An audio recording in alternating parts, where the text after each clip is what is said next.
महात्मा बुद्ध एक गांव में प्रवचन सुना रहे थे। उन्होंने पास हुए लोगों के समीप अपनी मधुर वाणी से सभी को संबोधित करते हुए बताया कि हर किसी मनुष्य को धरती मां की तरह सहनशील तथा क्षमाशील होना चाहिए।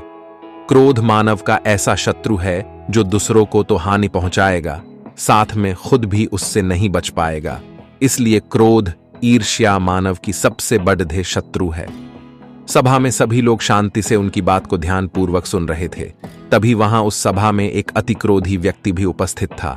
वह पहले तो उनकी बात सुनता रहा, फिर वह अचानक महात्मा जी से क्रोधित होकर बोला।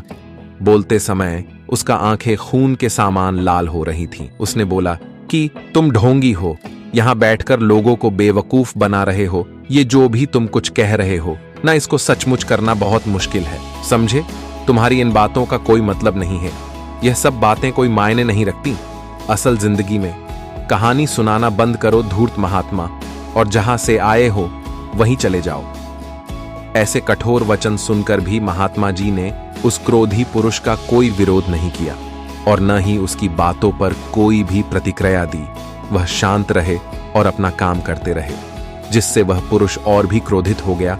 उसकी समझ नहीं आया वह क्या करे। तब उस पुरुष ने महात्मा जी के मुंह पर थूक कर चला गया। अगले दिन जब उस व्यक्ति का क्रोध शांत हुआ और उसे अपनी गलती का पछतावा हुआ, तब वह आत्मग्लानि में जलने लगा और फिर उसने सोचा कि उस महात्मा से मुझे माफी मांगनी चाहिए। वह महात्मा जी की खोज में उसी स्थान पर गया जहां महात्मा जी कल प्रवचन दे रहे थे। लेकिन महात्मा जी वहां कहां मिलने वाले थे? वह तो अपने शिष्यों के साथ अन्य किसी गांव की यात्रा पर निकल पड़े। वह पुरुष सब लोगों से महात्मा जी के बारे में पूछता उस स्थान पर पहुंच गया जहां की महात्मा जी प्रवचन कर रहे थे।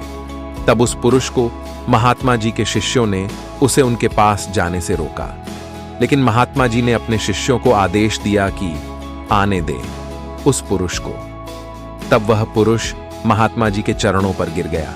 उनसे बोला, मुझे क्षमा कीजिए महाराज।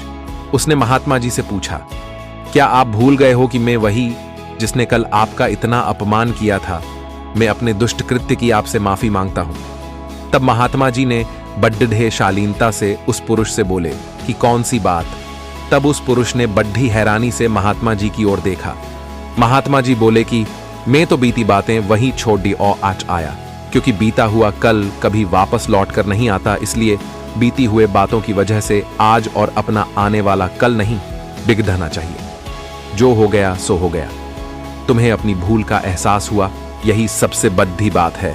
तुम अपनी गलती को मान लिए, सो तुम अब निर्मल हो गए हो। इसलिए कोई भी ग्लानि अपने मन में नहीं रखो। अपने आने वाले कल के बारे में विचार करो और उसे सुधारने का प्रयास करो।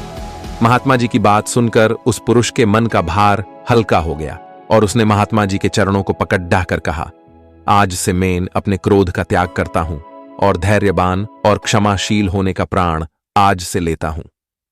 तो दोस्तों, हमें इस कहानी से यह प्रेरणा मिलती है कि यदि अपने बीते हुए कल की गलती को लेकर हमें वर्तमान में उसका पछतावा न कर, उस गलती को हमें अपने भविष्य में कभी नहीं करना चाहिए।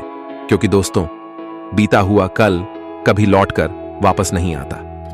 तो अगर आपको महात्मा गौतम बुद्ध की इस कहानी से कुछ सीखने को मिला हो तो वीडियो को लाइक करें और सब्सक्राइब करके बेल आइकन को जरूर दबाएं, ताकि आने वाली वीडियो सबसे पहले आपके पास पहुंच जाए।